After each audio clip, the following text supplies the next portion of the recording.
Welcome again to our Wednesday Bible study. Now, in this video, we're going to be looking at Exodus chapters 17 and also chapter 18. I'm going to be commenting a few things on chapter 17, and then chapter 18 at the end of this video. I'm basically just going to be kind of reading through it. So if you want to listen to me just reading through it, that's fine. You can just listen to that at the end of this video. Or if you want to read it yourself in maybe your own translation or something like that, then you can do that. You can stop the video at that point. It'll be basically done. I'll just have the last part of this video be Exodus chapter 18. Okay, so up to this point, what we've seen, the last few chapters right before this one, we saw that all of Israel came out of Egypt in the actual event called the Exodus, the crossing of the Red Sea. Now, after they get through the Red Sea, though, if you remember, they needed some water. I mean, that makes sense. If you're going to be on a journey, of course you need water. They come across some water, but they can't drink it. Then the tree, if you remember, the tree, they make that to where it falls over into the water, then they can drink the water. So then they get the water. But then it doesn't take them very long. In the next chapter, they're already complaining they don't have food. God gives them food in that case. So that's whenever he provides the manna and also the quail. So the last couple of chapters, what we've seen is that whatever they need, God has been providing it. However, they keep murmuring against God. That's one of the translations that kind of shows up a lot. They just are grumbling about it. They can't be satisfied with what God has given them. And we're going to see a little bit more of that even in this chapter too. So let's continue on in this journey and let's see what we see in this chapter. Exodus chapter 17 verses 1 through 3. The whole community of the Israelites traveled on their journey from the wilderness of Sin according to the Lord's instruction, and they pitched camp in the Rephidim. Now there was no water for the people to drink, so the people contended with Moses, and they said, "Give us water to drink." Moses said to them, "Why do you contend with me? Why do you test the Lord?" But the people were very thirsty there for water, and they murmured against Moses and said, "Why in the world did you bring us from Egypt? To kill us and our children and our cattle with thirst?" Okay, so let's pause here. I know we're already seeing them complaining again like this, uh, and I don't know if they honestly believe some of the things that they were saying or what. And I know that I kind of keep coming back to that, but I mean seriously, when I read these things and the statements that they make, I'm just wondering, is this really the same group of people that just, saw the crossing of the Red Sea and saw all these miracles that God has provided for them time and time again, and how he just defeated Egypt and he conquered this big, powerful nation so that his people could come out of this nation? Is this really the same group of people that whenever they're traveling on their journey, they're just complaining? They're like, oh, we're going to die of thirst or something. I mean, don't get me wrong. You need water and you need food. I understand that. But can't they trust in God at this point? But I guess, really, if they were to look at our lives, they could say the same thing, couldn't they? I mean, shouldn't we be able to trust God? Right now, how many of us have had our own questions the past few months about, God, what are you doing in all this? What am I supposed to be doing? How are you going to provide for me here? Well, I think it's kind of similar to this. That's one of the reasons why I wanted us to take a look at the book of Exodus, because we see God's mighty hand at work. And the God that they served, or I guess you might even say the God that they were supposed to be serving, is the same God that we serve. He hasn't changed. So here we see that, they're complaining and they're grumbling and everything. We see that it says that they are contending with Moses. Now, is it wrong that they were wanting something to drink? No. What's wrong was their attitude about it. Whenever you kind of look at how it's mentioned here, it's not wrong for them to even go to Moses and talk to Moses. That's not what's wrong. It's not even wrong for them to go to the Lord and talk to the Lord. But what is wrong is the way that they are doing it. And I think we need to learn something about that, because one thing that's going to be kind of mentioned here, and perhaps I'm getting a little bit ahead of myself on this one, but this is kind of known as they were testing the Lord. Well, when you look at this, why do you test the Lord? I guess it does actually already show up here in verse 2, so maybe it's not too much ahead of myself. Why do you test the Lord?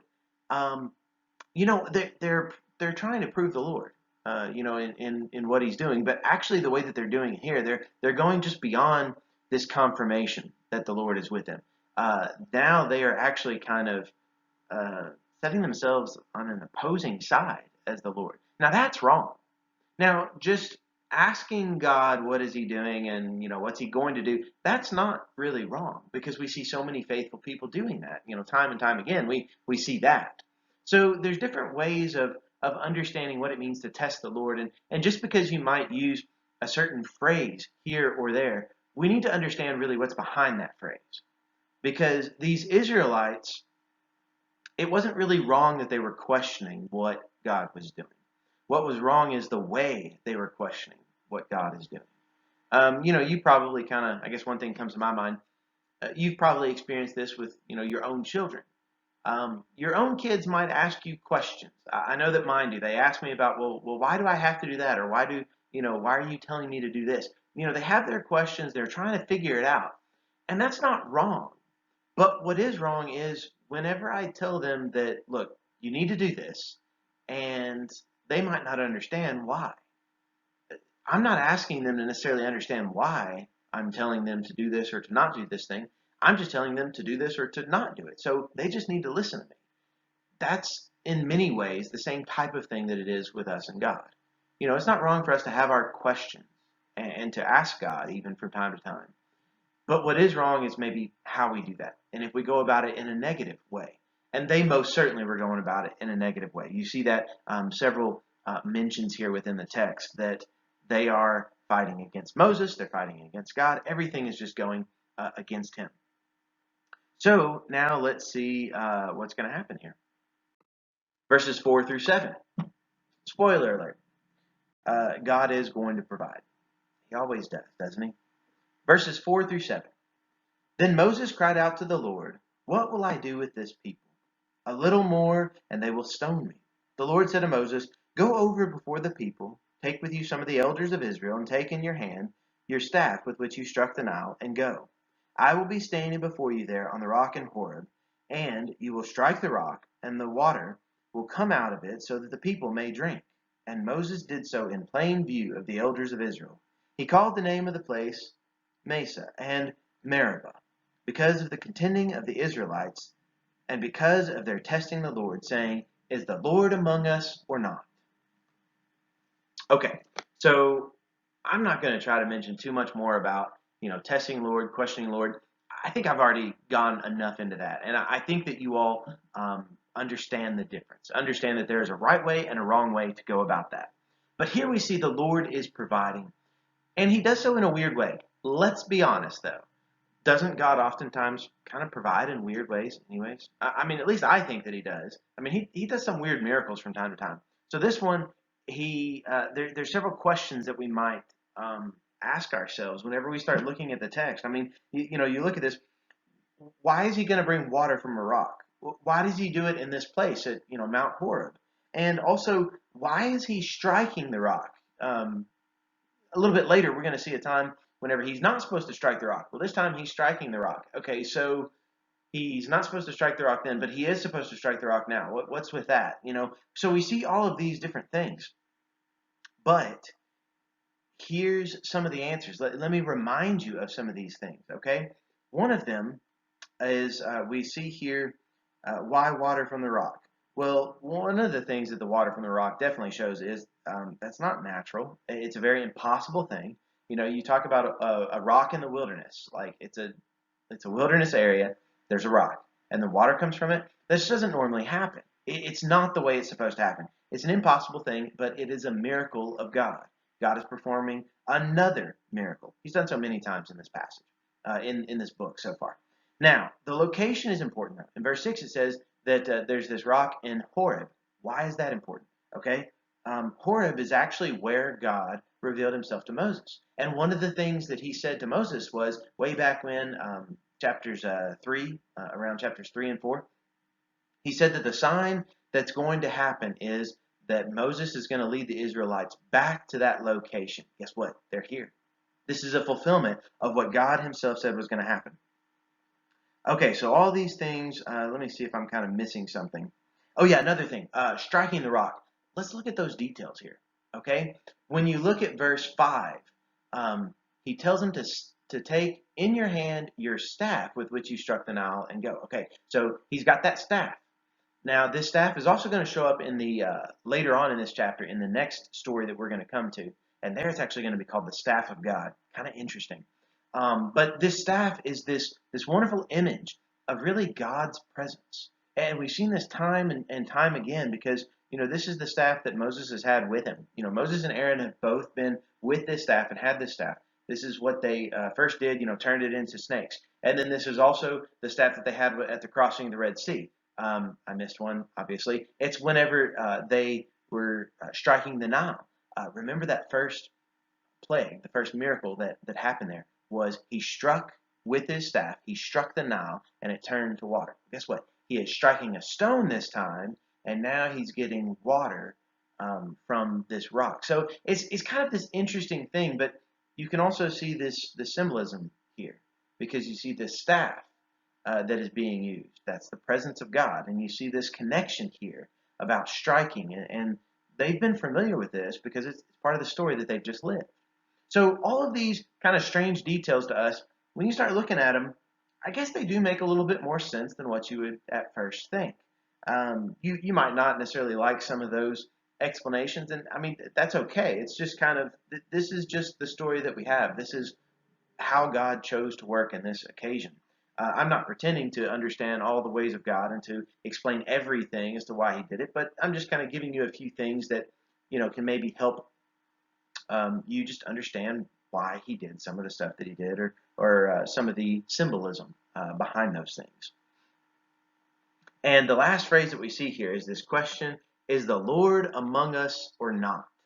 That's what they were saying, and maybe right now. That's been a question that you've had. I mean, let's kind of bring this into today also, and let's combine it. Let's recognize these stories are supposed to teach us. They're supposed to show us things, and we might be having our own questions. And remember what I said before. It's not necessarily wrong that you might ask the question, "Is the Lord among us or not?" But there's different ways of asking that same question. And there are some ways of asking that question that it is okay. You genuinely are just asking God. You're trying to understand what He's doing and what you're supposed to be doing in the world. But then there's another way of asking that same question. That other way of asking that same question is one that is not pleasing to God. It's doubting of God and of His ability. So is the Lord among us or not? The Lord is always among us. And the Lord is still among us today. Even if you might not understand how He's going to provide for us in the future, or how He's even going to provide for us in the current situation, whatever that current situation, might be. Obviously, if you're watching it, real time, whenever it's supposed to be put out here on November the 4th of 2020, we're in the midst of a pandemic.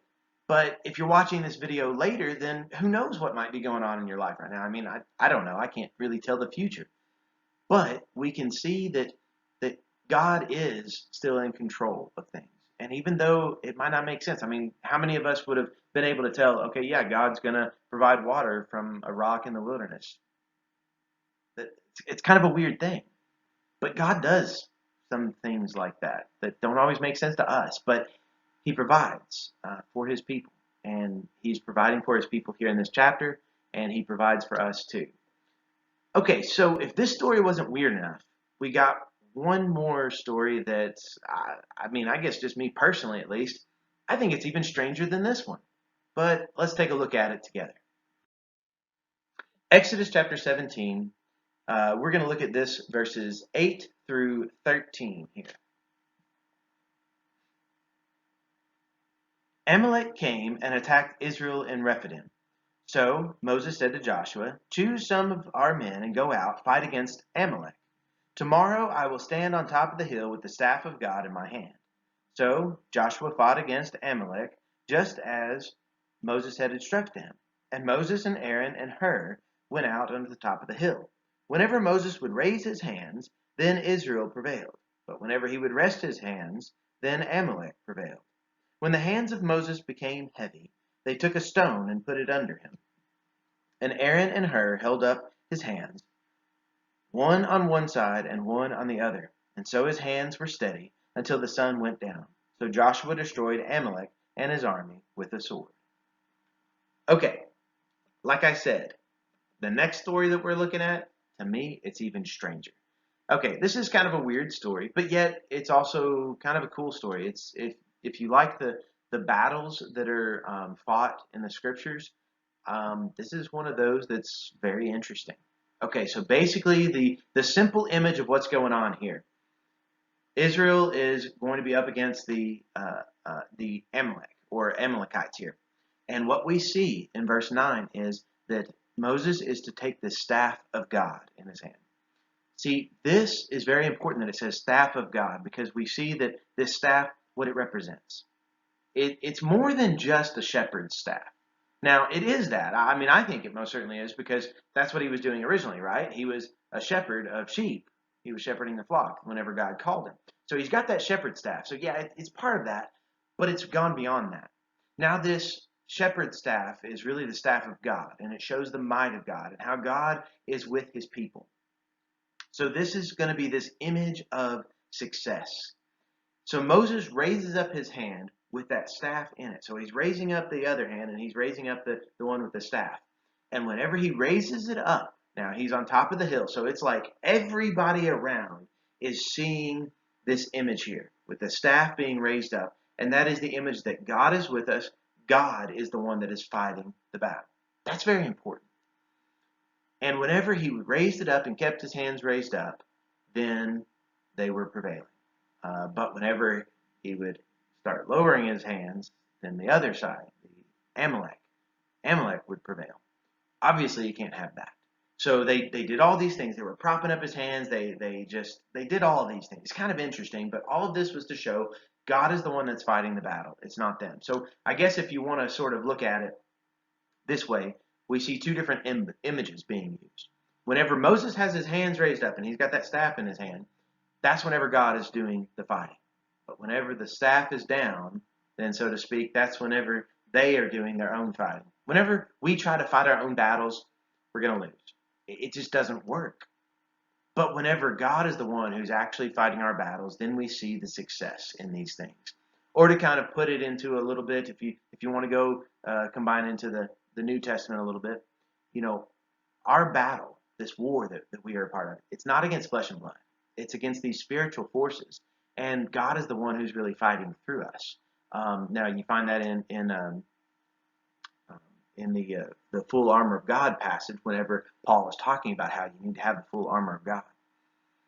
But here in this passage, what we see is the staff of God is in the hand of Moses, and they prevail whenever God is in their midst and whenever God is fighting their battles. And I want us to look at the last few verses of this chapter because I believe this is important. This is a really cool thing also. Verses 14 through 16 now. The Lord said to Moses, "Write this as a memorial in the book and rehearse it with Joshua's hearing. For I will surely wipe out the remembrance of Amalek from under heaven." Moses built an altar and he called it, "The Lord is my banner." For he said, "For a hand was lifted up to the throne of the Lord, that the Lord will have war with Amalek from generation to generation." Now I know some of these things are a little bit confusing, but basically we're not going to get all that much into Amalek and all this, but just know that would be an enemy who is opposed to God, and most certainly opposed to God's people.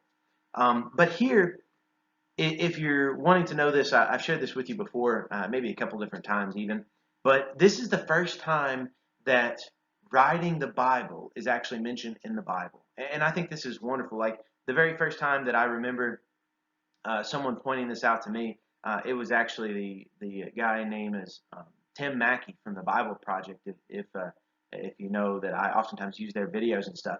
Well, he's the first one that really shared this with me. I don't know why I never really caught on to this. I love hearing about the history of the Bible and studying more and more about the history of the Bible. You know, how it came to be in English, but also even more than that, just like how it was written and then kept on through generations. It's just amazing to me, very fascinating. But this is the very first time that we actually read about the Bible being written. And I know it kind of seems a little strange, but keep in mind Moses is the one who wrote down these first few books of the Bible. And right here, the Lord is the one that speaks to him and says, write this as a memorial in the book and rehearse it in Joshua's hearing. Okay, so we also get a little bit of a reason as to why the Bible is supposed to be written and why this event was supposed to be recorded. The Lord says to Moses, write this as a memorial in the book. Okay, so he's supposed to write it down. He's also supposed to rehearse it. So the story of God is one. The Word of God is one that is something that we should be rehearsing, so to speak. It's something that we should be sharing with people around us. It's something that we need to be writing down. It's already been written down for us now, of course. But, the Word of God, it's written down so that we will remember it, so that we will have that book and be able to share that book, not just with the current generation, but with the next generation. And now we see, you probably even have multiple Bibles around your house that show this story of God and what he's done in times past. So this is really kind of an amazing thing, and so many things in this chapter that, yeah, it's a couple of weird stories, but they both show that God is the one who is fighting for them. God is the one who's providing for them. God is the one who is doing everything for them. They just need to be willing to follow him. Is the Lord among us or not? I would say the Lord was always among them, and the Lord will always be among us as well.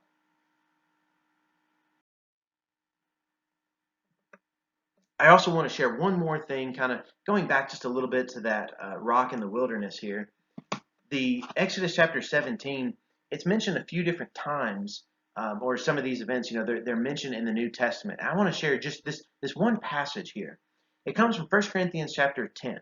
And when you look at verses 1 through 6, you kind of sort of get a little bit of a summary of this story as we've been looking at it for the past few weeks. But 1 Corinthians 10, verses 1 through 6, the Apostle Paul, he says, "For I do not want you to be unaware, brothers and sisters, that our fathers were all under the cloud and all passed through the sea. And all were baptized into Moses in the cloud and in the sea. And all ate the same spiritual food, and all drank the same spiritual drink. For they were all drinking from the spiritual rock that followed them, and the rock was Christ. But God was not pleased with most of them, for they were cut down in the wilderness. These things happened as examples for us, so that we would not crave evil things as they did." So right here now, the Apostle Paul, he kind of tells us some of the reasons as to why. Like the last thing we talked about is, why is the Bible written? It's written for a memorial. It's written to remind us of these things. Well, Paul remembers these things, and he shares these things, and he says, look, they're examples for us. We need to learn from them. And that's why we have been, for the past few weeks, going through the book of Exodus and learning from them, seeing these examples, the good and the bad examples, and just seeing that what should we learn from it? We definitely see that God is in their midst, and God is also among us. God that we worship, he's the same God that they were worshiping. He's just as powerful today as he was then. He can do mighty things. He can do great things. We see that time and time again in the scriptures. We can put all of our faith in him.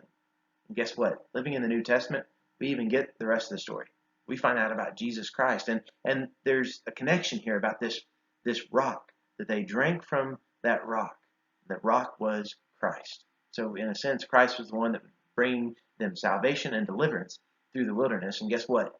Christ is the one who most certainly provides us with this living water. He provides us with deliverance. He provides us with salvation. I'm now going to read through Exodus chapter 18, the entire chapter, and I no longer have that little image of me on the screen, so just in case you're kind of looking for that, it's not going to be in the next few slides. I'm just going to read this text. If you want to stop the video here and read it in your own Bible, you're welcome to do so, but I just wanted to include it in this video as well. So Exodus chapter 18, verses 1 through 4. Jethro, the priest of Midian, Moses' father-in-law, heard about all that God had done for Moses and for his people Israel, that the Lord had brought Israel out of Egypt. Jethro, Moses' father-in-law, took Moses' wife Zipporah after he had sent her back, and her 2 sons, one of whom was named Gershom, for Moses had said, I have been a foreigner in the foreign land, and the other Eleazar, for Moses had said, the God of my father has been my help and deliverance, and delivered me from the sword of Pharaoh. Jethro, Moses' father-in-law, together with Moses' sons and his wife came to Moses in the wilderness where he was camping by the mountain of God. He said to Moses, I, your father-in-law Jethro, am coming to you, along with your wife and your 2 sons with her. Moses went out to meet his father-in-law and bowed down and kissed him. They each asked about the other's welfare, and then they went into the tent. Moses told his father-in-law all that the Lord had done to Pharaoh and to Egypt for Israel's sake, and all the hardship that had come on them along the way, and how the Lord had delivered them. Jethro rejoiced because of all the good that the Lord had done for Israel, whom he had delivered from the hand of Egypt. Jethro said, Blessed be the Lord who has delivered you from the hand of Egypt, and from the hand of Pharaoh, who has delivered the people from the Egyptians' control.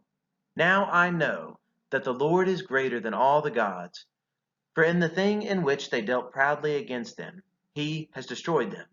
Then Jethro, Moses' father-in-law, brought a burnt offering and sacrifices for God, and Aaron and all the elders of Israel came to eat food with the father-in-law of Moses before God. On the next day Moses set to judge the people, and the people stood around Moses from morning until evening. When Moses' father-in-law saw all that he was doing for the people, he said, What is this that you are doing for the people? Why are you sitting by yourself, and all the people standing around from morning until evening? Moses said to his father-in-law, Because the people come to me to inquire of God. When they have a dispute, it comes to me, and I decide between a man and his neighbor, and I make known the decrees of God and his laws. Moses' father-in-law said to him, What you are doing is not good. You will surely wear out, both you and these people who are with you, for this is too heavy of a burden for you. You are not able to do it by yourself. Now listen to me. I will give you advice, and may God be with you. You be a representative for the people to God, and you bring their disputes to God. Warn them of the statutes and the law, and make known to them the way in which they must walk and the work they must do. But you choose from the people capable men, God-fearing, men of truth, those who hate bribes, and put them over the people as rulers of thousands, rulers of hundreds, rulers of fifties, and rulers of tens. They will judge the people under normal circumstances, and every difficult case they will bring to you. But every small case they themselves will judge, so that you may make it easier for yourself, and they will bear the burden with you. If you do this thing, and God so commands you, then you will be able to endure, and all these people will be able to go home satisfied. Moses listened to his father-in-law and did everything he had said. Moses chose capable men from all Israel, and he made them heads of the people, rulers of thousands, rulers of hundreds, rulers of fifties, and rulers of tens. They judged the people under normal circumstances. The difficult cases they would bring to Moses, but every small case they would judge themselves. Then Moses sent his father-in-law on his way, and so Jethro went to his own land.